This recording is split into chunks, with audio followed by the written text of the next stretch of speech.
You are listening to Fika with Vicky on United Public Radio, 107.7 and 105.3 from New Orleans.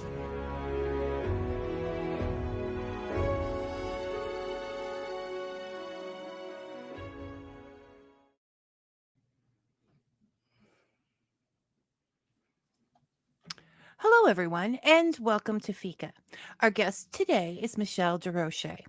Michelle is a paranormal researcher, investigator, and manager here on United Public Radio and UFO Paranormal Radio Networks.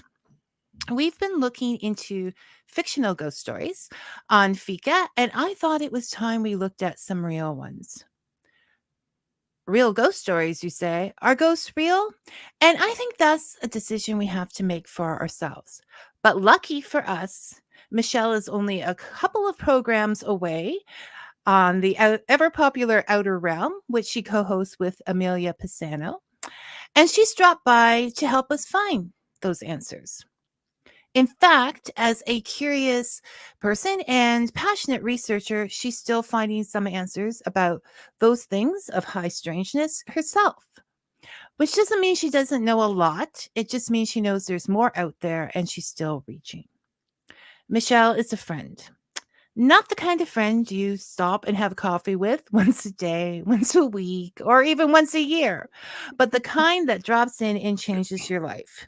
She changed my life when she took a chance and offered me a place for Fika on this station. And when it comes to things of high strangeness, that's up there. So let's sit back and enjoy the tales of Michelle's personal experiences and travels, and maybe make some comments or ask questions about our own. And you writers out there, you better grab those notebooks because I guarantee you're going to be grabbing up some ideas as well. So thanks, Michelle, for sharing your stories with us today, for reaching out so we can have more to think about, and for believing in things or people that others may not. Welcome to Fika. Thank you for having me. Thank you for having me. And you mentioned authors.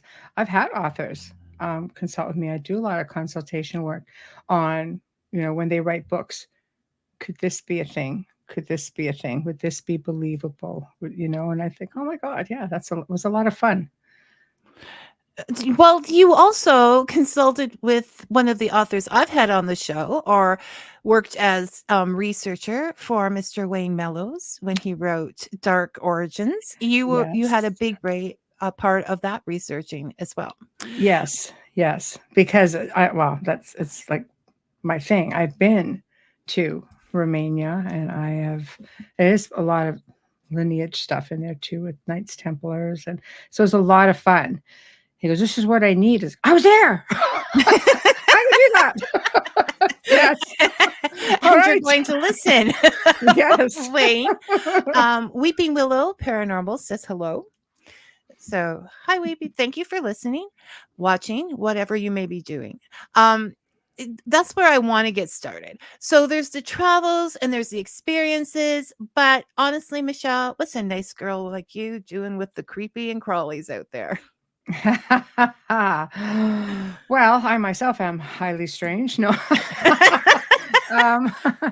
I've just been able to see, dead people from the time I was very, very young. I have recollections of being 4 and 5 years old and being Christmas dinner at my grandparents, and both sides of my family, but especially that one on my mother's side, were very, very intuitive people, and mediumship was very much talked about. It wasn't discouraged. So, I remember seeing a man there who was, like, I knew was deceased, standing in the living room, and very friendly. And I went and told my mother about him.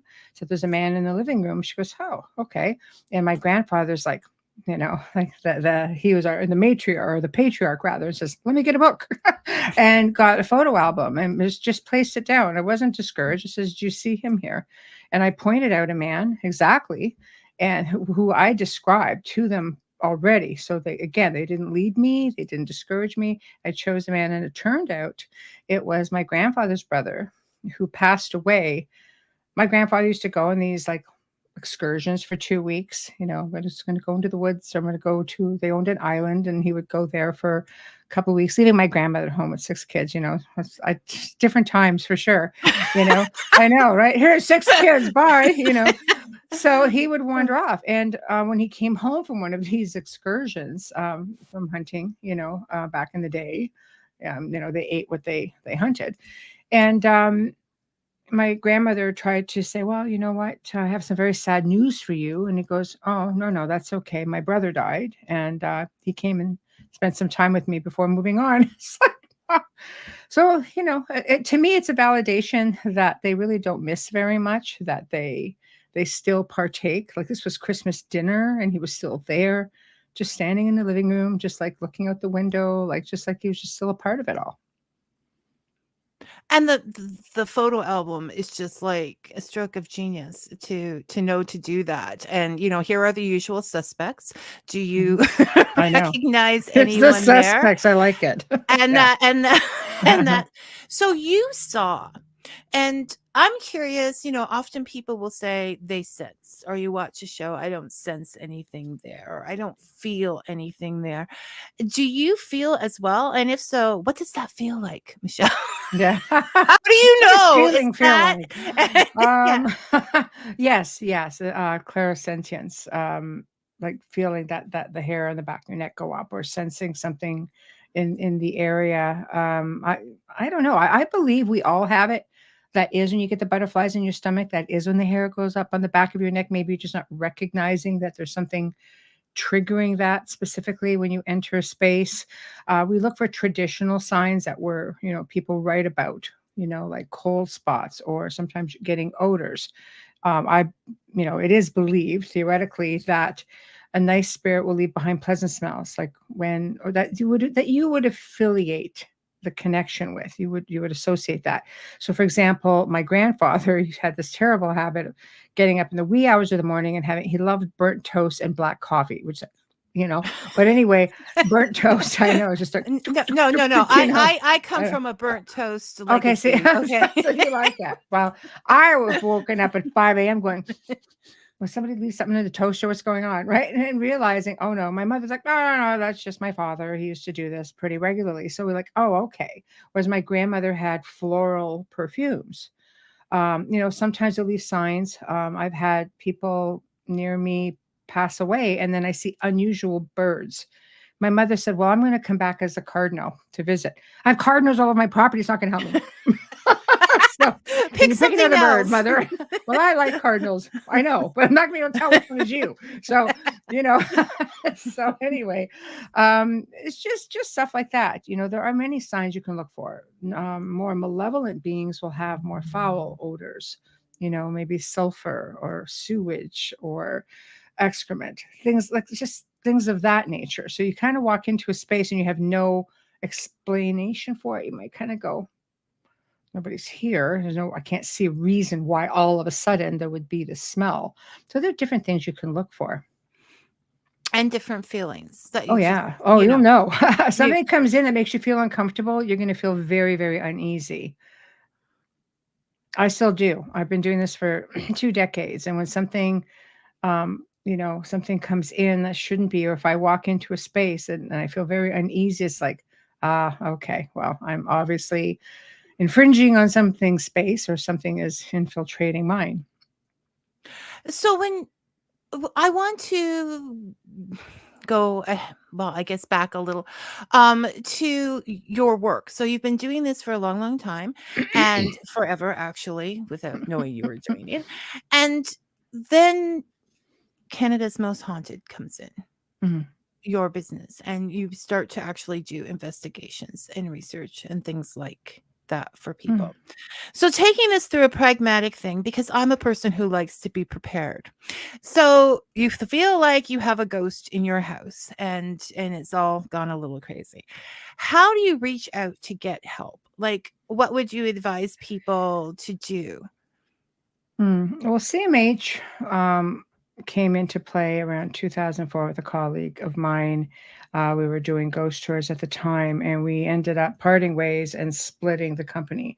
The tour was a tour company, and the CMH was a research company. And it was just a tag word that people would always remember, because I always used to get asked, "You're not like that, or British, most haunted, running around screaming all the time, are you?" So we thought it would be funny, and we just let's just go with that one. But it stuck and it rolled off people's tongues. I could remember it. So that's pretty much what people knew. That's where they went if they wanted to do research or film, things like that. That was just the parent company. And the best thing I could suggest is, if something is going on in the house, um, don't communicate. If you feel, it's such a long, convoluted explanation, because there are so many things that could lead someone to believe that they're having a really good experience. And all of a sudden that person says, "Okay, I'm at ease with you. Yeah, let's communicate." That's kind of like an invitation. Sometimes that could go very bad.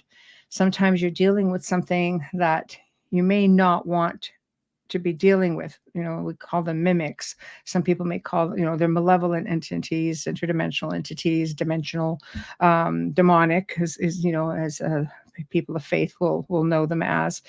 Or most of the world will think I run around screaming that, because my producers all say the D word. No, say it. No, say it. It could be that though, right? Oh yeah, I suppose it could be that. but really I don't. I'm a pretty logical individual. So, but sometimes people have, like, when Wayne and I were at Blythewood, like at the house, the manor was for the most part very pleasantly haunted, but it wasn't always. It did have malevolent things that would come in and out, because Wayne wasn't the first owner, and it was a bed and breakfast for a long time. And because something looks haunted and they start getting experiences that come in, and they start playing with spirit communication and all kinds of things, and it just brings in more stuff. Like, I had my work cut out for me when I took that place on, and just on, like, from a paranormal standpoint, long time, for years, because Wayne and I have known each other since 2004. And 2010 is when I went in to officially investigate the house, and he had only had it for a short time. So there's a lot of things. But if, let's just say, you don't know what's there, you don't have any experiences, you have to really do your research as to people helping you, because now there's just so many people who do this because they've seen TV shows, and maybe they're enthusiasts, and maybe they really do want to try to help somebody, which I commend anybody for wanting to help somebody else. But sometimes, if you don't have the experience behind you, you have to be careful, because there's a family out there reaching out. Maybe it's something benign. Maybe they just want to know who it is. Those are the best kind of investigations for people who are maybe just getting into the field. And don't be the sofa investigator, because there's a lot of that's done for theatrics as well. But go in, take pictures, get voice recordings, never challenge, be respectful. And, you have to remember, you're a guest in that house. So just behave yourself, because it's not a movie. It's not a movie. And I've cleaned up a lot of messes through the years for people who go in challenging things, and because they're being tricked into thinking there's something kind there, next thing you know, they made an invitation. Show yourself. I demand you to do this. I demand you to do that. Okay. Doesn't matter who makes the invitation. It's made. It's made. Some beings out there take that pretty seriously. So do your homework. Don't be afraid to ask for references. And when you request a first meeting off-site, don't do it on site. Just try to do it off-site at first. Be comfortable with these people, because it is a privilege. When somebody approaches me, I've always looked at it as a privilege. I don't walk in there all bells and whistles saying, "You're lucky I'm here." I go in there and say, "Thank you for entrusting yourself and your family to me. Let me take the weight for a while. Just sit back. Let me worry about it for a little while." And I don't disrespect ever. So if somebody does want to have a close look at Michelle's first visit at the manor house, when she first went in there, it is on Paranormal survivors of the second season, one of the end episodes, Oh isn't it? no. Now that's season 2. I was brought in by a family that my colleague and I assisted, and it's a very convoluted story. The second half, I became their expert, which you're not really an expert in things in a field that you can't explain, but that's how I was labeled. So they just like the knowledge that I shared with them. But the story I was officially brought in on was basically a woman who we had helped. There were 2 houses involved. The one family would not participate in the show, so they made it look like they combined the 2 stories.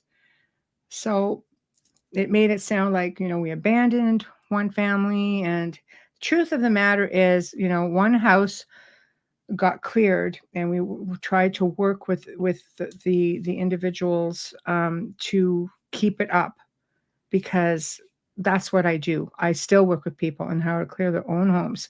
I'm not going to be around forever. I want people to be versed as well. And this individual went on to start her own paranormal group and help other people, which was like amazing. But the other family remained in a really bad spot. We tried to clear the house that night ourselves, and we weren't given access to the whole house. As we were driving away, we realized as we came around this winding driveway, because you came in one way, when you went out the other way, there was a whole back part of a house that had been sealed off completely. We didn't even know it existed because it was under the tree line Often, like an old in, farmhouse. That's in the often what forest. happens. It used to Yeah. be an old trading post. Oh, I know. It was it was very interesting, but it was a really horrific haunting. And the individual that we did assist ended up messaging about 3 years ago and says, "You remember that 5-year-old boy?" I said, "Yeah, because he's 16 now, and he still needs help." And so our team now, Amelia and I, and we have a whole other team, otherworldly team, remotely went in and removed the attachment because she's brilliant. So that's it. It was done. so how often when you get called into these things do you find that they're benign? Like, Well, my area of research, I've never done them. I don't do benign cases because I have always had an ability or knack, maybe the resilience, maybe because I do have nerves of steel. I startle, don't get me wrong, like anybody else, but I do have nerves of steel. And I just seem to be versed enough. It was just easier for me than a lot of people. And I found a lot of other researchers over the last, a couple of decades would just send me these type of cases. And I don't like to call them cases because they're people. But they were never benign. Not that we you always go for met with the some that it was just projection, like people projecting energy, because you have to remember, whether there's something there or not, there's something that's making these people believe that they're under serious attack by something. But sometimes it's easier to think that there's something else being the culprit than it is for us to think that maybe we are projecting energy, creating poltergeist activity. That's a projection of energy, or psychokinesis. Like we're projecting, which is quite common if you have preteens in the house, especially young girls or women going through menopause. Big culprits, because as women, our energy changes, our emotions change, and man, if we're mad, you all in the house know about it. Right? no, and they do say that these things come at negative times in households. They're attracted to that. Well, Yes. because you're putting it out there, like Mhm. it makes perfect sense. Mhm. So if we'll get into the baddies later, but if I know that you have said with the manor house that you lived quite well with some ghosts there, and there are people that live with ghosts, and I was just curious if you had an idea why some spirits might decide to stay here instead of moving on, like if they have that possibility, what would keep them attached to earth? Do you? There's a lot of reasons as to why spirits remain behind, and there's 2 different kinds of spirits that remain behind. There are spirits that are stuck. Sometimes they don't realize they're dead. Sometimes they're unfinished business. They just didn't get to complete something. Maybe it was a goodbye. Maybe it was like the will's out behind the wall in the upstairs closet. Like it could be just trying to get a message across. It could be trying to solve a murder. Maybe they were murdered. Maybe it was a car accident. Maybe, especially when we're dealing with older spirits from an older time period, they were God-fearing people and they took the commandments very seriously. So if you stole from your neighbor or coveted thy neighbor's spouse, for example, you die and you're thinking, I'm going to go to the bad place. Yeah, and I don't think I'm just going to hang back here and take my chances and see what goes on. So sometimes it's a better option. It takes somebody to make them realize, like, no, that's not how it's going to work. Sometimes it's suicide. And when you're dealing with the suicide, again, it's the mindset of only God has the right to take your life. God gave you free will. Yeah, no, that's so there's no stipulations there. Like, you have free will. So they're thinking, I don't want to go to the other place. I'm going to hang back here. Or sometimes it's extreme guilt. Sometimes you have to think, what kind of a headspace was that person in for them to hit so low that they wanted to take their own life? That whole essence remains the same. Just because your body stops working doesn't mean that your essence, your feelings, your emotions, it doesn't mean that has changed. That's still intact, and people fail to realize that. And then, of course, you have your spirits who are just visiting and just like their place or possessive of it. Yeah. Do they pop in and out? Oh, yeah. When you've moved on, you can do whatever you want, and they do. They come by and pop in all the time. I'd be popping in and out all over the place. Just kidding. So it's that they come from a time where they're afraid of where they're going to end up, and they have something that they want to say or do. Do you find that, well, I better get to some of these questions and then I'll go back to mine, but I have so many. I know. Brian, Michelle, regarding your comment about not being around forever, what happens to the spirits of paranormal researchers? Do they become helpers, ombudspersons between spirits and us? I love that question, and kudos, Brian. I've never been asked this. Out of 20 years of doing media Brian and television, takes I've never been. Great pride in his questions. Okay. And I thank you for that. I believe because we are researchers, we are more aware of a lot of things, how things work. I think if you come from an intuitive family, it works the same. For me, I think I would definitely come back and keep helping people because you know how things work. But again, I think it's a matter of choice. I mean, I consider myself semi-retired. Do I want to spend an afterlife doing the same thing? I don't know. If it's spiritual warfare, let's say, or if it gets to that point, because the world is in a place where people are just so sad or depressed or angry, and that type of energy just attracts things that feed off of it. I know I would probably, if I had that ability to come back and still help, I probably would. I know now there's this theory that when we sleep, we go to sleep at night. We don't just sit in the parked car in the garage. That our essence just goes. And there's a belief that we do go help other people and move them on when they pass as guides. And if that's true, it would explain why I'm exhausted a lot of the times. So yeah, I believe that that we do become liaisons and guides of some sort. Thank you, Brian. We know this guy. Dave wants to know, question for Michelle. When clearing an entity for spirit, do we know or where the spirit goes? Is it banished somewhere or does it just disappear forever? Or maybe both? Also a good question. Thank you. I always say to people, I'll let you know when I get there. I can tell you that a lot of it has to do with our belief system. I can tell you that in clearing people and being able to see different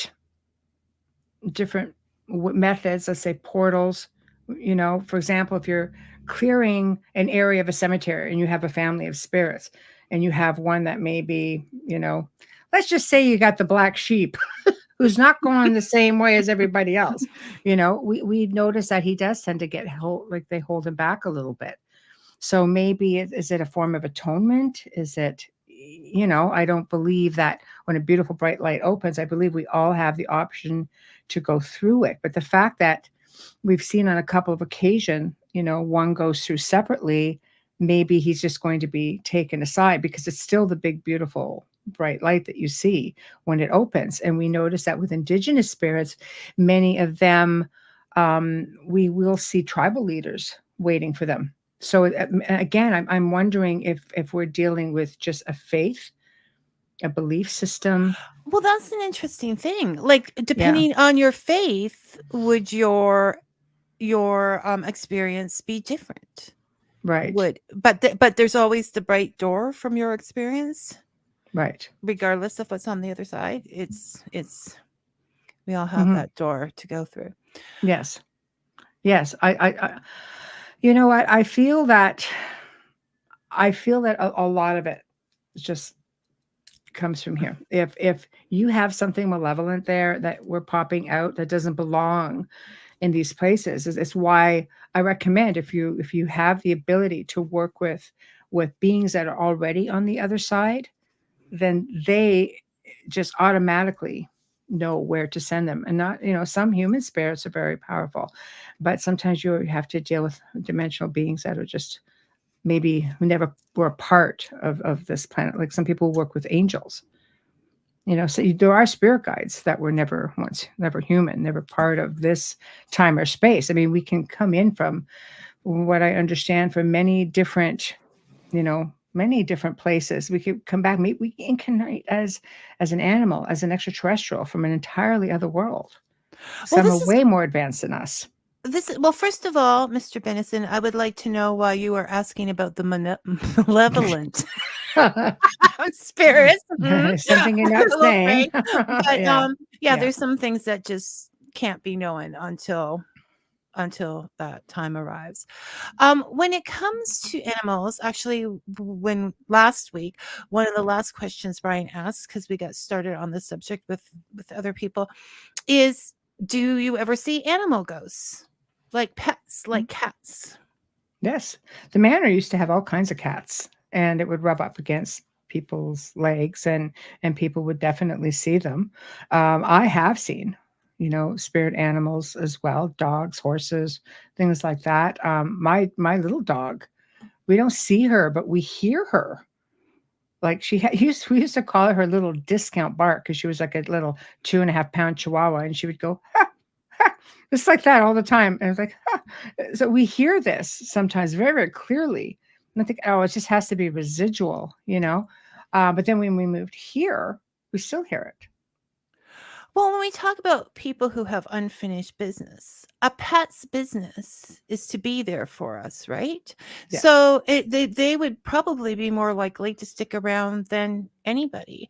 Mm-hmm. I know when we lost our dogs, I swear I would see them sitting in the chairs, like when I came around the corner, or you would just feel, or whatever, stronger with, see, now I'm getting a cold chill, but stronger with the animals than anything else. I think because they're so faithful to us as pets, and I believe that they can see more. They definitely see more than we do. I know of researchers who used to bring dogs or cats on investigations because they do see more. I used to tell people who would message me, I think there's something going on in the house. So how is your pet reacting? But on the downside of that, when something malevolent comes in and attaches to somebody, we find pets are very, very much susceptible to being victims because they can't speak for themselves. And it's a good place for something to attach and hunker down. Like we've seen it. I've had people say something's not right with my animal. There's something wrong. And we go in and you see, like my sister's cat did it. Its eyes went completely black.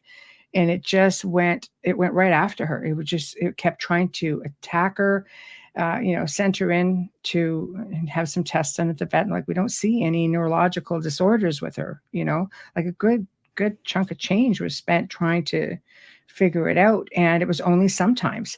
And I remember walking in the house one day, and my sister was standing there. My parents were standing there. This was like in adult years. My parents were visiting. It was like, around Christmas season. And she'd just come back. She had went on a ghost tour and just kind of like took too much interest in a certain area that was known to have malevolent energy, and came home, and the cat just went psychotic. And I walked through the door and caught it midair. It was lunging, claws out, eyes black, just angry looking for my sister's, like for her face. And I caught it midair, and I just got, because I have very good reflexes. So caught her midair, put her down onto the sofa, and just, and I knew, I could feel it. I could sense it. I'm like, no, not this night. And that was the end of that. And she remained like that until we took her to the vet and said, my sister said I had to relinquish her. She was attacking her on a regular basis. And as soon as, the vet got hold of her, she completely calmed down. Her eyes went back to green, and it was just strange. So it happens. So they're open. Yeah. Okay. Mm-hmm. Well, like children, like we talk about children being closer and more open. They are. Yes. Okay. I would like to think this applies to you as well, Brian. No. None of us are perfect, and we all carry around emotional baggage. When we pass on, do we carry around that baggage forever, or can it get healed? Well, I can give you an example, and I've seen this happen many times. I don't think we can move on with our baggage until we heal it. So I think this is why so many remain behind, if it's something that's gnawing at them. A really good example was Wayne's mother. She was just not a very nice lady. And when she got sick and he got called in, she was on her deathbed. I mean, he watched her take her last breath, and he was just like going, okay. All of a sudden she goes, comes back. He's like, he almost has a stroke. It's just like, oh my God. You have to ask him to tell you the story one time. He'll tell it better than me. Now, she basically came back an entirely different person. So what did she see? Now, she lived for another 6 months, I believe, 7 months. And the whole time she was leaving baggage. But at first she kept making comments like, because she had dementia, so she was losing her faculties. And she'd say, this darn train, she goes, I'm supposed to get on it, and they keep telling me I can't take my bags. And I'm like, right, hello. And Wayne's just going, can't take the bags. I get it. So she's got to dump the baggage. She's got to work through her things. She wronged a lot of people, her children, especially grandchildren. So she slowly started making peace with all of them. And the bags became less and less. And this is how she visualized it. And she had traumatic things from childhood. She started making peace with that. And then people started coming to visit her. All of a sudden, she's highly intuitive, having conversations with people, but very calmly. She would be having a conversation with Wayne and say, 1 minute, dear. And she looks at her and goes, no, darling, that's not my cat. My cat has a tail, but it's a very pretty cat. Thank you. Carry on. Wayne's just like, it's like looking under things. Who's here? It very much was like that. She died peacefully in her sleep 6 to 7 months later. So she had a chance, and she took got it. on the train. No baggage. So I think the key is, because I say we're all students in life, but especially in this field, we were continuously learning. Things change, people change, we evolve. And I think that we have to just get rid of our baggage. I watched my mom. My mother, my mother just had a heart attack. That was it. But it was just like, we found out, however, that she had cancer that she never told anybody about, which is not what got her in the end. It was the heart. But she started making this transition. And she was just making amends with her sister, who nobody liked. This woman did nothing but cause angst in the family. There was no close relationship. I think there's only one person, one sibling that would speak to her. Now there's none. So she made peace, and she'd say, you should talk to your aunt. I went, no, I'm going to hell. Not doing it. Nope. But she transitioned right down to her final hours, and we just saw her healing. So I think, Brian, that's the best way I can answer it. I really think that you have to live every day being the best person that you can, because if you die suddenly with all this baggage, will it be enough to hold you down, or is that where atonement comes in, perhaps? So then sometimes getting a prognosis, what did I just say? Never mind, skip it. That your time is coming up could be considered a good thing, because you're given that notice and you have time to take care of things that you want to take care of. I think it's fantastic. This is where I commend mediums, who aren't afraid to give messages like that. I personally have never, I do readings once in a blue moon, and that's only if I have a spirit nagging at me enough, because I'm sitting across from somebody who has to have a message. For the most part, I don't want that responsibility, which might be selfish, but that was a live and learn thing with, a friend when I was 18, when she said to me, is my boyfriend cheating on me? And I went, yes, you're my best friend. I'm going to tell you anything. And she tried to take her own life. So I realized. But that wasn't your. No. But if you had proof without the mediumship, okay, we're going to get into ethics. Yeah. If you had proof without the mediumship, you would have told her anyways, Michelle. Yes, That's I would have. So, and it was the right thing to do. But I had no tact, because this was my best friend. I'm like, I've got you. I'm your wingman. Yes. Well, of yeah, course you shouldn't have done it in Michelle style. Right? Come in, slam dunk. Yeah. But I learned, no, you have to have tact. But I also learned that it's a big responsibility, and that there are people out there that will hang on every word a medium has to say. So for me, I've had mediums, sometimes they'll say, do you want to know everything? Or they'll say, I don't say those things. And I'll say, well, I want to know, because I am one of those people that would take complete advantage of that time I had left, and finding my peace and making peace with people in my life that are important. And I've already started that process. Just, even with, when your kids say to you, when I was 5, this happened. And I'm just like, well, I'm very sorry. I didn't notice that when you were 5 that this happened. But, I think it's really important, because Wayne's mother, it was all about her adult children who had horrific lives with her, because the type of person she was, from the stuff she harbored from the time that she was a child. So I've got all of my children to cover all the bases, and said, if I did anything, I apologize. And I spend every day of my life always trying to make up for something that I may or may not have done. Like, kids remember things. You're thinking, when did that happen? We as parents are busy. We don't remember things happening. But to them, it's a really with a big different thing. Perspective of in the moment importance. Now, this is very important, Michelle, and your answer is going to affect my life. Brian wants to know, does this mean I should start being nice to Vicky? I think you should start paving the way for that, Brian. Yes, absolutely. But in Vicky's defense, I don't know how anybody could not be nice to Vicky. See? That's all I know, right? It's just a game we play. But yeah, I think we need bumper stickers made up with that. I know. Be nice to Vicky. No. Right. Vicky has her own stuff too.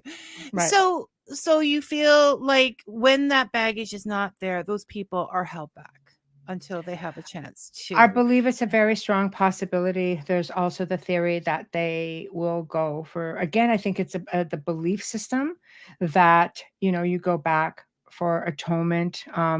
What do you do if you don't have a belief system? Again, I'll go back to Wayne, because he had a friend who was complete atheist, and he died in a motorcycle accident. And he wandered for like 5 years. And then all of a sudden, Wayne started having visions of him. Like, he's just going, I don't know why, but he keeps coming to my mind. Can you check on him? We're like, okay. And sure enough, the guy was just stuck right on the highway he died on. And we're just like, okay, we're going to move you over. I can go. Yeah. I sure can. I believe it's just a dimensional thing, personally. It's not so Yeah, you much just up and walk down. into It's just another dimensional. Yeah. A portal opens up for you. and into Go home. another part Go. of existence. Yeah. Go home. Much better over there. you know. Are you sure, Michelle? You're telling us all I'm hoping, Vicky. I am hoping. Then you get there and go, oh, Well, there's crap. people waiting. Then you have amends I to think I make. underestimated this one. Yes. Yeah, exactly. So, But so they're out there. Now you take on some baddies. Um, what's one of the scariest experiences? I mean, and were you actually scared? But what's one of the scariest experiences you've had, if you can tell us? um I think everything is unnerving, per se, but I grew up having my own attachment, so I learned pretty early on, that this was a thing, and it was long before. I'm going to age myself a bit, but that was long before internet and paranormal TV shows.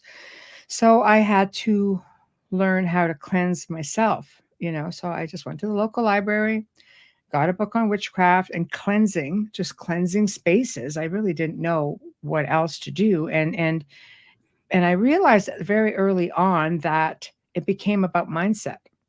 It wasn't about so much the actions that I was doing and the words that I was using, but it was about the power behind the words and the strong intention behind the actions. It was all about me taking control. And having confidence. That's right. And that's something I've always taught people. I don't go in and say, okay, hey, I didn't go in. It was never like waving a magic wand, but I ended up finding out later on in life that some of my experience were extraterrestrial related as well. But, yeah, I mean, so bad cases or bad situations. I think the worst for me was just when I came to the realization that my daughter got affected by one of the locations I had worked on. You think you do everything right, you take the proper um, protocol in grounding your energy, protecting yourself the most that you can. Again, making sure the mindset is right, and things would come around me all the time before I even went to a location. They always know when you're going to be there. And we had a conversation on our show about this last night that, because a lot of exorcists will say, no, I was chosen to be the one. It chose me to finish this or to do the battle. And one way or another, they come, they let you know. They would start knocking and I've been growled at in my own house, things like that. But this specific case, my daughter ended up losing her vision. She just woke up one morning within about 3 days after I'd been to this location. Was I can't see. I'm going, what? You have perfect eyes. What do you mean? What's wrong with you? Because I can't see. So, she went to every test imaginable, CAT scans, MRIs. We took her to eye specialists who took pictures of the inside of her eyes and I mean, everything.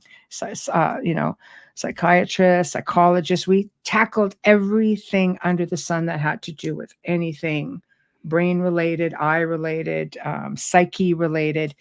And then my family physician said to me, he goes, what have you worked on last? It takes my family doctor to say, because we were friends. A man too, of right? science. Man of science says, what have you worked on last? And I went, oh my gosh. And I knew I was supposed to go back. So it's like, okay, fair enough, but we talked about going back in the spring because this was January, but they were way out in like wilderness, it's like, God. And then the family just didn't want any more help. So it just turned out that we weren't going to go back. Within the month I had gotten this information and I just said, okay, I'm not going back. But I already knew I wasn't going back. Because the family didn't want assistance. So I used that to my advantage. By later that afternoon, after I put that out there, she goes, I can see. But one eye has never been right. But she says, I can see. So I don't know, coincidence. I don't really believe in coincidences. I believe in a lot of synchronicities. I believe in things of that nature. But what matters is you could see, and it was a very humbling experience. I learned very early on that there's a lot of power that comes from these individuals. So you have to be humble all the time. And yeah, no, and not forget to take those extra like not get you too used to it. Have Mhm. you ever advised people to just get out of Dodge, like leave the house? There's no Yeah, we've had to do that. I don't ever think a family should leave. It's always if they ask me straight up, should I leave? Especially early days because um it could take you a year to get something out if you're, doing it on site. Obviously, techniques are different now, but I've had to say to people, you might want to leave, but they typically can follow. So so that's not always it's the not always safest an plan. option. I truly have seen people because at one time I used to have an 18 to 24-month waiting list if you wanted me there in person. And I was like, they do take long. I would always make sure the prior was finished before moving on. I didn't want any like bleed through as I called it, and then I would need time in between there to meditate, to cleanse, and just to try to be as normal as possible in that time frame and regroup. Then I would go on and take another. I've worked with a lot of deliverance ministers. I've worked with a lot of non-Catholic exorcists who go in there and take chances, and you take a chance every time you go in. So sometimes it comes down to, you might want to try to leave, but you can be followed. And sometimes you have haunted people. It's all them. They're the ones with the attachment. Doesn't matter where they go. It's not the house. Why would they get an attachment? Because the person finds something like, well, because we're talking about different things. We're talking about spirits. It could be people that they knew. It could be Mm-hmm. ancestors, and then we're Mm-hmm. talking about multi-dimensional Mm-hmm. creatures, kind of thing. That's what Right. I'll just call them, Sure. to sort of round it Yeah, all out. absolutely. So what would attract that to a person? Many things. It's believed that negative energy is food for certain types of beings. They thrive on it. I mean, you get a lot of that. Let me get my tin hat for a minute. You get a lot of, the conspiracy people who, and I say that very gently because it was a term invented by CIA. They want to just don't to try to discourage people from, their credibility. But there's a belief that a lot of the world's elite are very much like this. That's why there's so much negativity, war, money problems, keeping everybody busy and sad and angry and division. And, that's a theory, of course. But the point I'm trying to make is it's a type of energy. Sadly, this type of negative energy attracts certain beings. It's food for them, more so than laughter, which is right. Um, So go ahead. Sorry. yeah. Oh, no, no, no, no. I was gonna say that I'm safe. No, Yes, you're safe because you're bubbly. I know. not always. Ask But ask Brian. let's say you have anxiety or depression, or you've been bullied, or you have addictions. You're grieving. Sadly, even something as simple. And grieving is not simple. Believe me. I'm living it. My mom been gone only 6 months, but um, grieving opens a door because it's a sadness, and it's just heart heavy, but it opens a door for things to come in and fool you into thinking you're dealing with a loved one, because people want signs so desperately. They're inviting that in. They're not thinking about where those signs could potentially come from. So, in this time, I mean, there is a lot of time spent just thinking with the internet, with listening to a lot of different things and a lot of sadness out there. And that the possibility of taking action, like to get up and walk and go for a walk and whatever, could change Yeah. the world. just that one little thing passing on from one person to another. So we need to walk away from the negativity, I Yes. think. And Yes. that means walking away from it, turn it off. It's a Well, let's lifestyle face it, most change. of it's coming from a source, a certain source that is uniting the entire world. So just Yes. turning that off and walking away. I know that I feel like I was much more happier before Facebook. I mean, it's not that I hate Facebook or I blame Facebook, but I think they were happier times. Um, Yes. I think you need to walk away from looking at all the terrible things that go on. Some people put their whole lives in a comment. You're just like, oh my goodness, you realize how much sadness there is out there. I say ground your energy. There's techniques you can do. You can do earthing, which is like when I laugh at people, I say, no, go hug a tree. And they're like, what?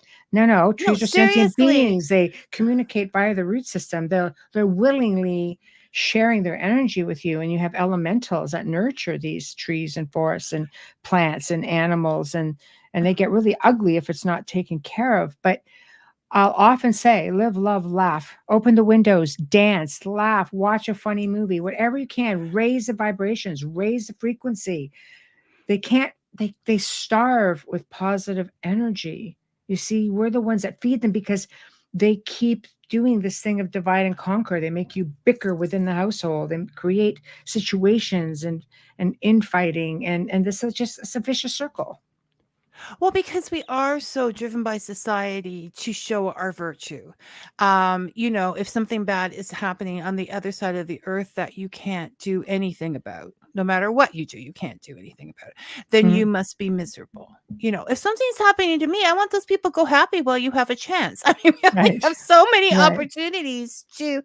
so it's coming out from under that, I think, that cloak. Mindset, life change, be positive. There's just so much negative, and part of that all comes from social media, television. We just seem to be living in a really, unstable, dark times. But it doesn't have to be that way for you. You are in No, charge no. of your environment. We cannot control what goes on around us in the world. We cannot, but we can control how we perceive it and how we handle it. That's who we are in And control of, our little ourselves. circle, our That's little right. spot, That's right. we can. And I think the most important take is not to let Brian get to you. Okay, that is true. Speaking of Brian, he's back again. If these spirits entities can affect our material world, can we generate energies that would affect or harm them in turn? For example, high power radio waves and such like. Okay, I feel like the science fiction writer is No, no, I love it. I love it. I yeah. do think that certain frequencies, I mean, it works on people as well. Radio waves, microwaves, different G towers. We'll leave it right there. I think it affects us all. Everything is made up of energy. Therefore, energy is how you fight back, right? So if you're creating positive frequencies and vibrations, I think they just have a harder time attaching. If you're grounding yourself, they have a harder time attaching. Is it foolproof? No, nothing. Nothing is foolproof. But again, it comes down to reaction. I've seen people who have waited because, like I said, I just have a really lengthy waiting list. So I would say, I would deal with them, let's say, over the phone or over email and say, do this, and this. I mean, you're taking in 18 months of working with somebody, changing the mindset and putting them in control. And then I'm like, okay, I'm good to go. When do you want me in? Oh, we're good now. They took care of it themselves. And that's the idea. The majority of people that I've helped through the years, not that they don't have amp ups. When I mean amp ups is, you There close isn't a that cause. door, people, there's always something waiting to come in because it's almost like you have a bullseye on your back after a while. You have to keep at it and keep it that lifestyle change and mindset change. But the majority of people, when they're done and they've cycled through and they've changed whatever it is they had to change, I never hear from them again. Once in a blue moon, I might hear from the occasional person saying, just want you to know I'm still okay. Well, it's Perfect. to be passionate about something and that fills the void. Like Right. when I'm doing the show or writing or whatever, I'm not even thinking about anything else but in Right. that moment. And Right. that makes I think a lot of difference. Okay. Yes. So, hello Dolly, Dolly, and Dolly. Dolly Right. says live in joy. Oh, Dolly. Hi Dolly.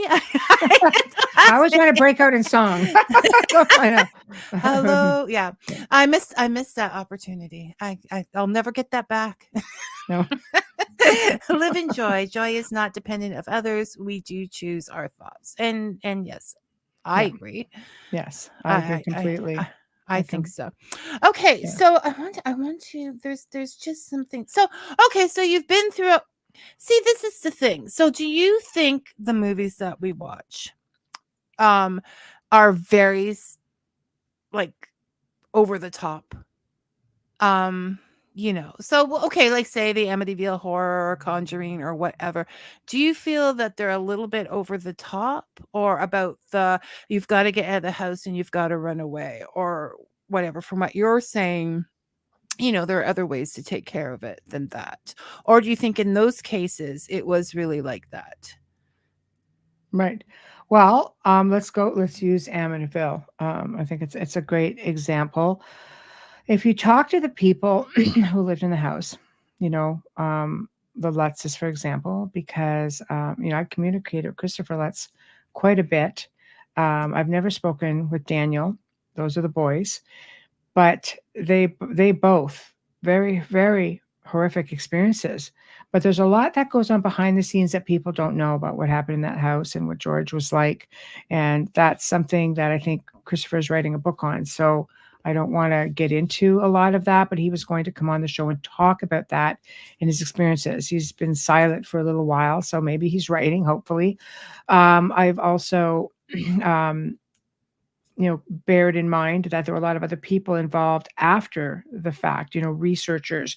I know Amelia and I have had Laura DiDio on. She was one of the newspaper or TV station reporters who partook in the seance, and they saw things that were going on. And so they went in from a very skeptical point of view.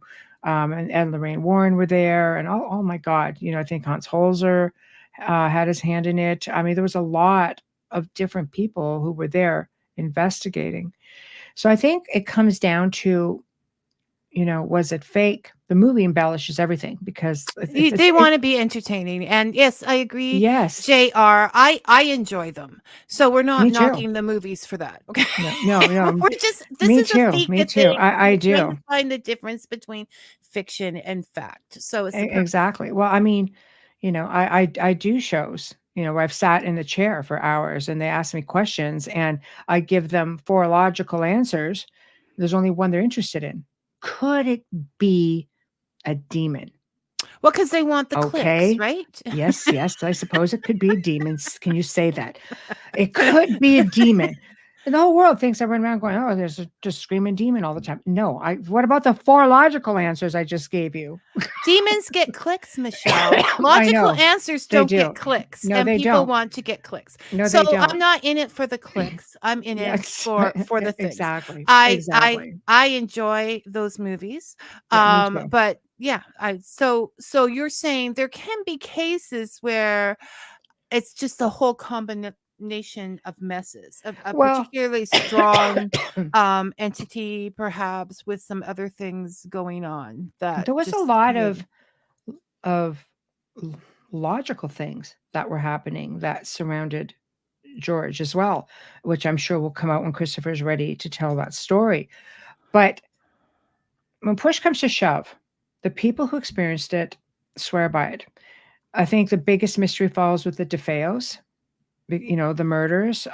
We know that the um, family was grounded. Once they got moved on, did that change everything? Well, they didn't get moved on right when the Lutzes moved in. Probably not till long after that. So there's a lot of theories that go around that. What I can tell you is that Laura went into the house with another owner. I mean, she'd been in a couple times. Once by herself, and that she said that her dog acted very erratically at the bottom of the stairs, but that was the only experience. She followed her dog's lead. They left. She basically called, I think, the new owner, which was an elderly lady, sweet elderly lady who owned the house afterwards, who were never reported having any problems until Laura contacted her.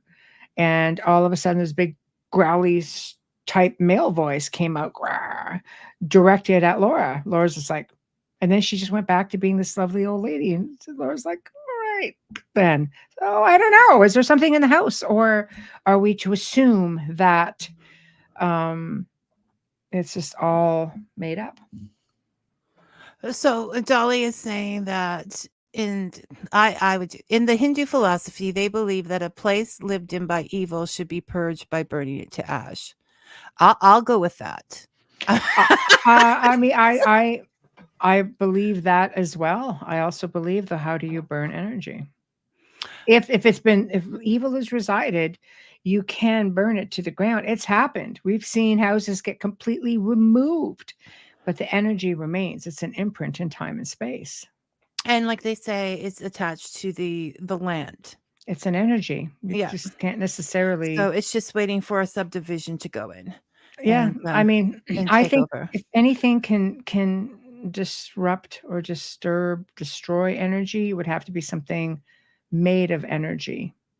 It would have to be perhaps something from the other side that has the ability to do that. Maybe an angel, maybe somebody with the technology. Can we little old humans do it? I don't know. Do we have that power? We're powerful enough to project energy and create unbelievable poltergeist activity. Just be happy. I know. I mean, I used to. Unfortunately, I went into dating, but the monsters aren't really bad; they're just misunderstood, right? Yeah, exactly. Misunderstood, all right. So finally, for me, is it possible to live in a haunted house and not even know it? Like you're talking about that little old lady there. Like if you don't disrupt them, if they're just left to be, is it possible they could be around us at any time?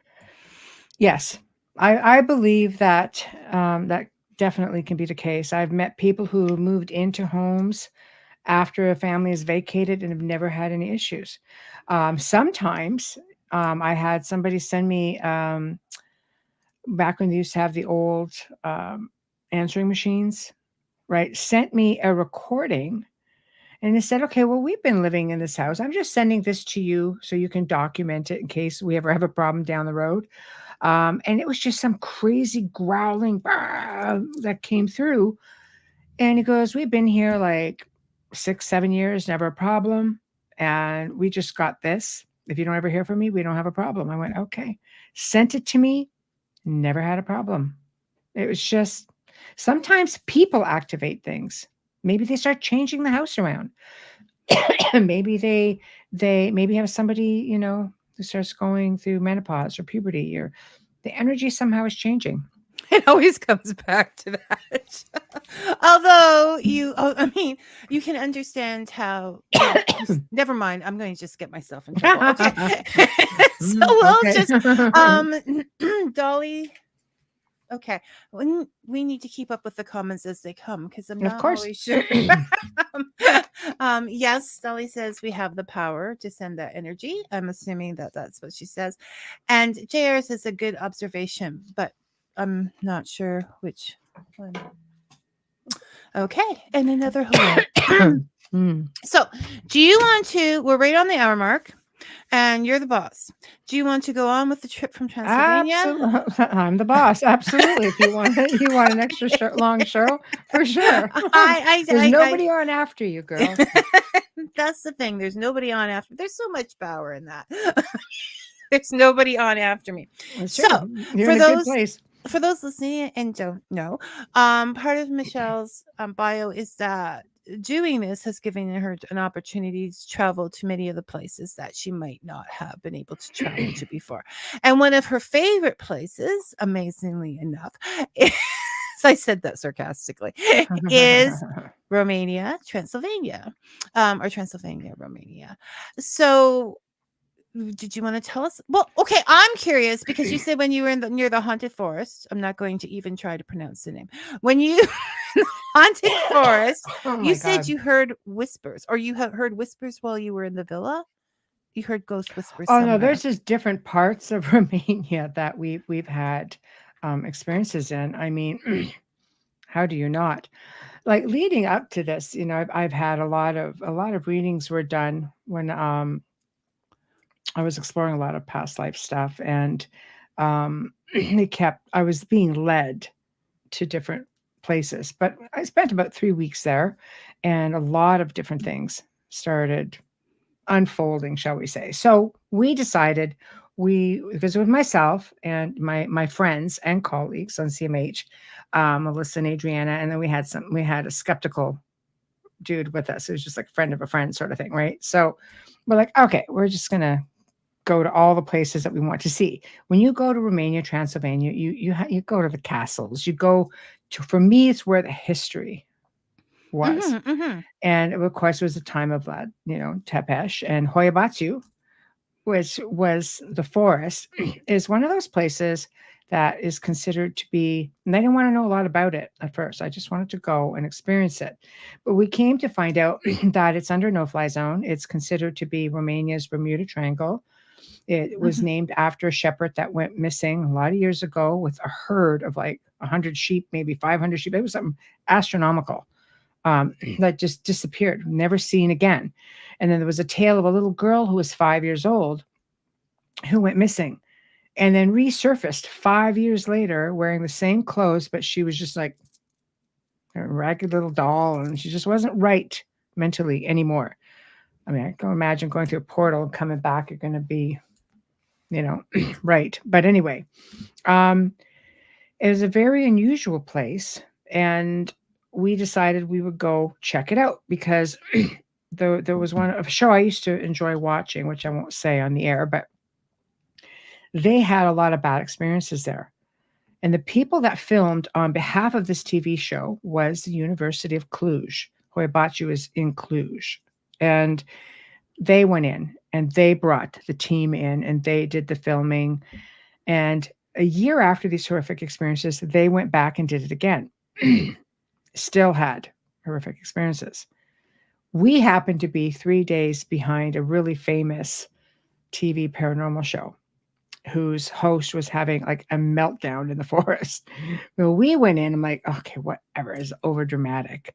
We went in the afternoon. I want to have an idea what this place was like and get a feel for it. And a lot of people don't realize they go looking for one circle specifically, but there are two. So if you don't get the right one, you're defeating the purpose. So we did our homework, got the right one, and then I had a little nap just so I could, have a little sleep, take it all in. And we were there the night of a supermoon. And people said, oh, you want to go in on a supermoon. I understand. You want to feel all this extra power. I'm like, no, I just want to get my ass out at 2 a.m. It's a 4-kilometer hike. I want to see where I'm And you going. can see. See the logic, right? The logic of it all. So we went in and it was all these crooked trees. Like I have pictures I could show you, but all these crooked trees, no birds, no animals in this area of the forest at all. Bugs, it was just bizarre. Got to the circle, made our way in, and realized how silent this was. We had some lunch. We brought lunch with us, and I'm sitting there going, it's eerily silent, except for a droning sound in the background, like a humming. Mm-hmm. I felt like doing a mantra. It was just so perfect beat. Yeah. Sound like energy, like it did. It actually, motor, when I think about it now, it sounds like a portal. Yeah, is what it sounded like to me. Based on other locations I've been to that have had smaller ones, smaller scale. But I thought, okay, this is interesting. At the time, it didn't really click in.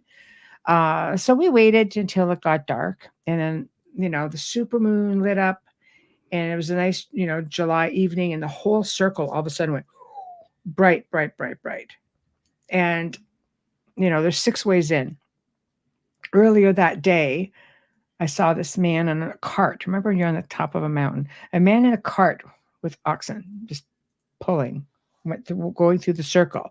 Oh, wooden wheels, big solid wooden wheels. And I'm looking at him going, I just like to run up to him and just poke him. Let's see if he's real. And it could have been, and he looked at me very oddly. I looked at him very oddly. It's like, okay, whatever. So anyway, he came, he went. I ran to the path where he went through, and I didn't see anything after that. It's just like, okay, whatever. So, Adriana, one of my researchers, and again friend, says, I'm going to go to each circle. I'm going to do voice recordings, or each entrance. I went, okay, but don't go near that one right away. Just don't. Like, it feels like there's just a big energy patch there. And she said, okay. So once she got to that, Melissa and I were standing there looking at her, and the skeptical person. We call him the skeptic because he plays a really big part in this. And I always welcome it for a different point of view. Sorry, it's very dry. So anyway, she goes, I'm getting a lot of heaviness in my chest. And I'm going, then come away from there. And all of a sudden we hear this creaking, cracking sound. And Melissa and I are looking, and behind her, a tree branch, probably about this thick, not little, but about a substantial tree branch, starts going like this behind her,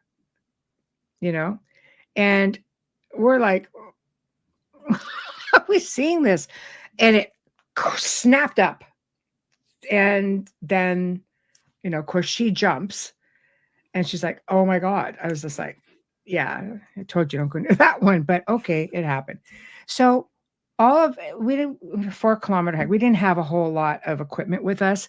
We didn't go, I had to fly on a plane to Europe. I wasn't bringing all this crazy stuff with me. We were just going up there to see if we captured anything. If we could, great.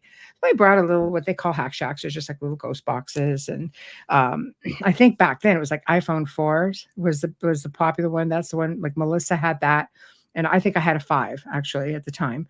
And she, just tried taking pictures, doing voice recordings, turn on this little box, and bearing in mind that there's, one radio station within the town. So if you're lucky, and this thing just starts going, and everything is in Romanian, but Adriana's Romanian. So I said, can you just speak English? Because there's not supposed to be a language barrier.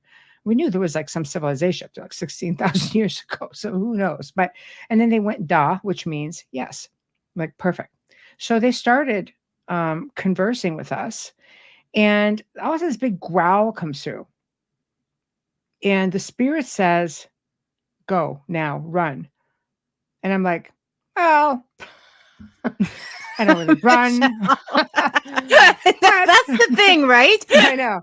No, but I will be respectful, and because the spirits are very concerned for our safety, and we're like, okay. But before that, we were getting ballroom music, really, really old type of music, and a spirit came through and said, Vlad the Torturer. We're just like, oh. Because we knew he'd come through the area, obviously, on his way to Hundora, right? Which is where he was held captive for like 10 years. So it's like, okay, it's definitely possible. And, but then when it says, go now, run, then the best part of the whole night for me was a skeptical guy. Honestly, he turns around and he goes, is that supposed to happen? I don't really think that's supposed to happen. And I'm like, what? And it looked like the tree line, the top of the trees were going down. Like there wasn't a breeze to be had. It was so hot that night. You're in the middle of July. It's freaking hot. And the tree line looked like something was coming over it. Was it the illusion of the tree line? Yeah. But I mean, all 4 of us are kind of going. And when the skeptical guy goes, I don't think that's supposed to happen, you're kind of paying attention because it's not your mind running away from you. He's like onto it. And then it was, go now, run. So I said, I will take my exit gracefully. I will walk away. Of course, I did. And I wandered off, and we all, walked out. You have to do it safely. It can't be ridiculous. You're not running anywhere in the At middle night of in a a forest, forest in the you're night. You gonna want to trip over a root and knock well, you your want to eye find your out. way out as well, right? There's 6 ways in and out. You need to get your bearings, and it's very easy to lose them. There was something at our heels, literally the whole way. We can hear them crunching, in the brush beside us, and got to the hotel, and the whole night. This is a state of the art hotel. You couldn't even get power in your room unless you put a card in the wall and it powered everything up. It was just really green type of environment, and all night long, things pacing, things walking in our room, in the room upstairs. We're just like, what the heck? And the girls had experiences um, for months after that. So there was, and you think it all comes from like the port. You think it's portholes to various dimensions I believe it's within. something. The locals catch photographs of UFOs over top of there all the time, lights in the trees, like big orbs like going in within the trees. The trees aren't right, obviously. It's there's just a lot more to it, and I guess it is said to be the It's a most haunted mystery. forest in the world. Yeah. Well, when you talk about I just have to. When you talk about portholes, my son and I were talking the other day. We were saying, perhaps it's just two sides of a porthole, just unsuspectingly, showing up in each other's life. Like if you were taking a shower and suddenly you saw through a porthole another person, you would yell, "Get out!" Darn straight. Like throw something out of the portal. Buzz off. Yeah. And But the it next thing you know, happens. you're a demon, right? So you were I just know. trying to take a shower, but in that world. It's like a time shift too, though. People, their stories. I mean, I've heard of 2 in modern times from people I know who this has happened to somebody they know or to them, where they walk outside and they go around the house, they're playing, and they come back and they're at their house. The people that they were just there with weren't there. They could hear them, they can't see them. Then there's a missing time. So, they go back around the other way because they realize something's wrong. And the one guy goes, I just did a counterclockwise thing to see what would happen. And he came back because he could hear them talking. And they're like, where were you? You've been gone for 2 or 3 hours. He's like, I've been gone for 2 minutes. So like a Rip Van Winkle thing. I think so. They're gone and come on. Okay. From Dave, isn't there a controversy over which castle is truly Dracula's, or should I say Vlad the Impaler's? I know there's Bran Castle, that is usually the one that but there's another castle that's in the mountains that I believe to be his true castle. That is believed to be his true castle. Yes. Well, there's several castles. Bran Castle is the most famous castle. It's where all of the films have been shot at. There's no proof that Vlad actually went to that castle ever. It was a border castle, and they don't believe. Some say, oh, he spent 2 or 3 nights there. And then there's others who say, no, he never stayed there at all.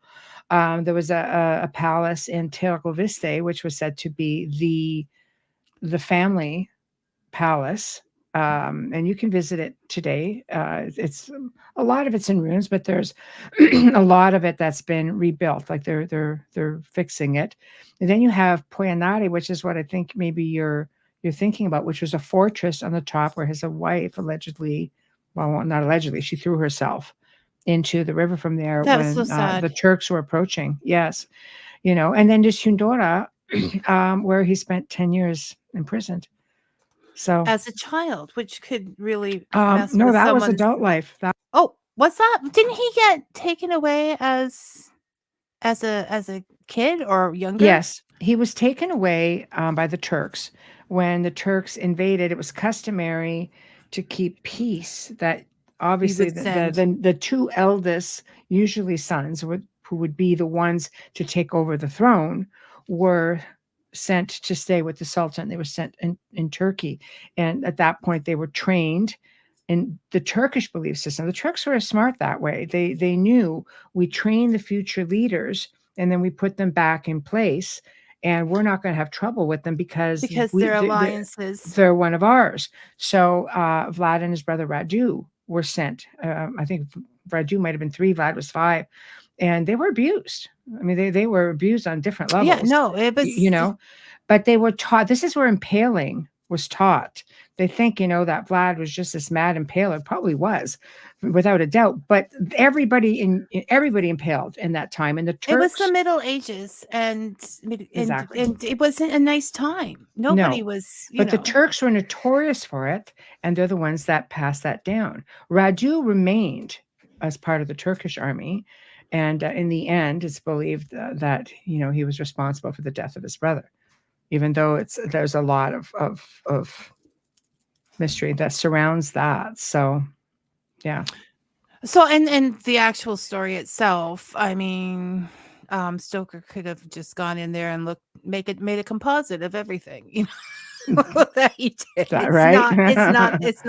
It's not the story, but yeah, no Yeah. supernatural, just like really bad times. There, Yes. history back in the day is not as nice as people think that it was. It was not. No, not at all. But it's an exceptional place, and there's definitely parts of the country where time stands still.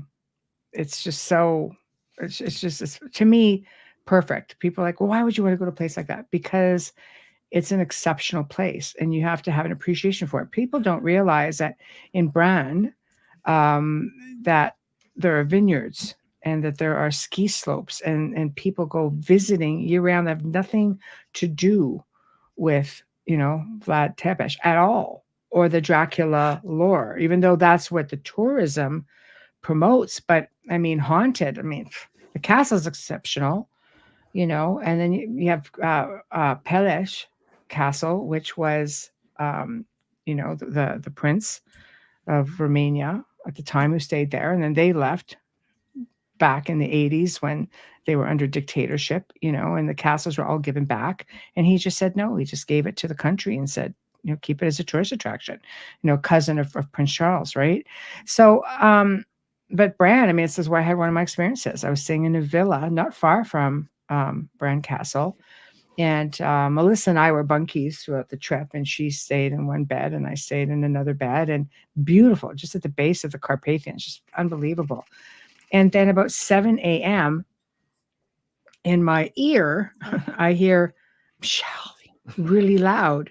And I was just like, I was, about stroked out at 7 a.m. because I'm like, who gets up that early? But anyway, so I looked over at Melissa. She's out like a light, as she should have been. And I was just like, oh, hey, that's interesting. So who was trying to get my attention?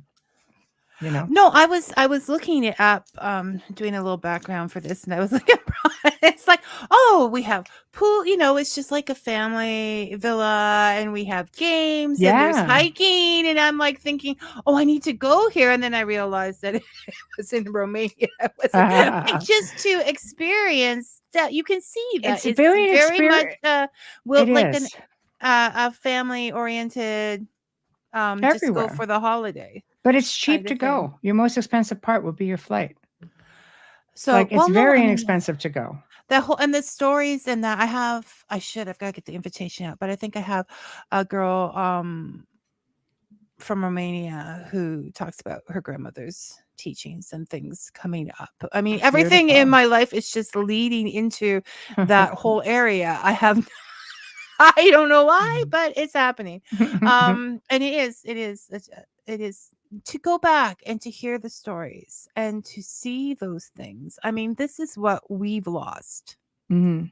I think it's phenomenal. I mean, I've been traveling the world for many years. I mean, many years, couple decades easily. And I always say, wherever I end up in the world, I leave a part of myself behind, and I take a part of that place back with me. I've been to unbelievable places. I've been very, very fortunate. Because I love history and I love culture. I don't go because they're all haunted. I make a point of staying in very old places, preferably haunted, but I'm not sure about the haunted thing. Oh my gosh, it's just so much fun. It's so much fun. I really like it. You're sleeping and somebody's walking around you at night, and I'm just kind of like going, who is it? I just love that sort of stuff. I want to stay. When I was in the south of France, I stayed in a place that was like from I think it was like 1200 AD. was the where Templars, and it was in the courtyard of a castle. It was just amazing. I just woke up every morning, opened the shutters, and there's this castle. And this castle had been shut down for a really long time. And the town, which is a small town, only of about 800 to 1,000 people, all saved up their money, bought the castle, and then they started restoring it. When they opened it up, they found the largest collection of Renaissance art in the entire of France.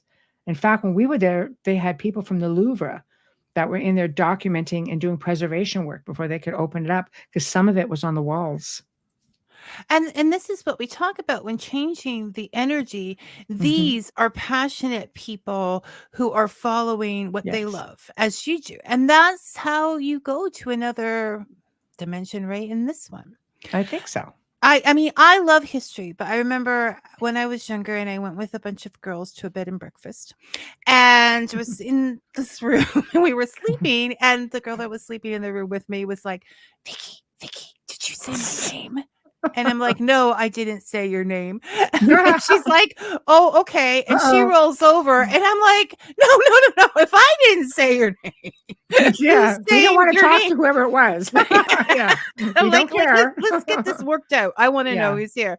right. But no. I just, it is, I don't know. When we've taken trips, it's always been to see something. It's not Yes, like, because we can lay around at home, right? yes, When you go exactly, exactly. I'm someplace, like you that. want to see it, and then you have a different experience than anybody else who's been there visiting. It's true. It's true. I like to meld, into the culture. I want to absorb the culture. I want to look at the architecture. I want to relish in the history. I spent a lot of time in museums. I remember being on a trip where my friends were on a beach somewhere, and they were doing an excavation not far from our hotel. I wandered off. Everybody's on the beach. I wandered off, and I was just watching it, like, kind of like, somebody felt sorry for me. And they go like this, and I went, my little face perked up. I was all happy. So they gave me a little chisel and a toothbrush. I was there for 8 stinking hours. My friends are coming by looking for me, going for dinner. I'm like, go away, go away. I want I'm to do. busy. I'm doing stuff. I It's am never going to have this chance again, and this is all I want to do. And it's that's you what I can. spent I my mean, day doing. even if we're in Philadelphia, we will walk down the streets forever just looking Love at the Philadelphia. architecture because the Yes, buildings are so beautiful. And we would get yes, up early in the morning and just walk through the town looking that's at right. them all That's because right. there's so much to see. So you Absorbing don't it. get bored. No, No. exactly. And that to me is what it's about. But hey, to each his own. You could probably find ghosts anywhere you go if that's what you're looking for. Go on a cruise, go on I'm not looking for them. Um I'm what? happy. No, What? I'm not terrified or anything. I'm just, I mean, of those things, I just I don't know. I don't know. I would be obsessed with helping them get rid of their bags, and then it would take up too much time. What do you need to do? But no, actually, no, this has been a great talk because it has been a talk about passions, and you're passionate. You're a very passionate person about what Thank you're you. interested in, and it makes a lot of difference to the world Thank and you. for the world.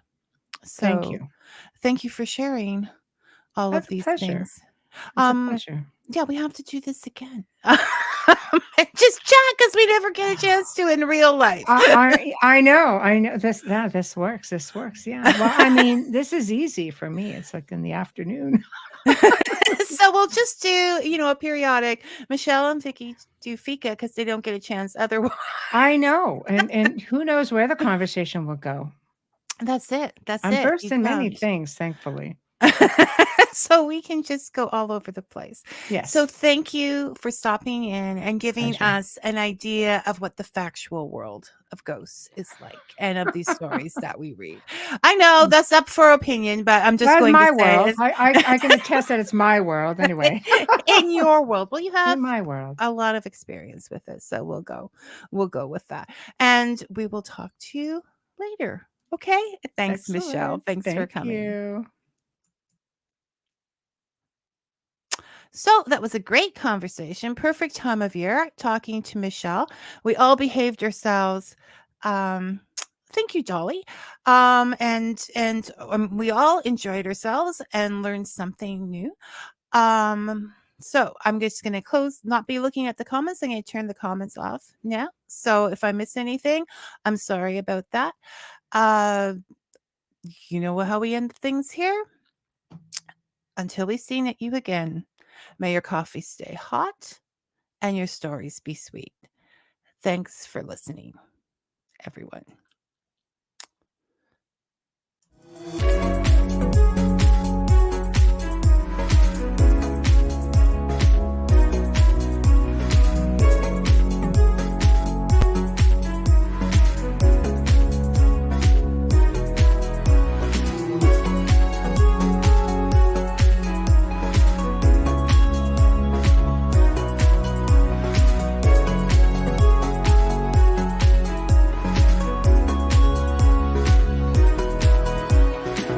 You are listening to Fika with Vicky on United Public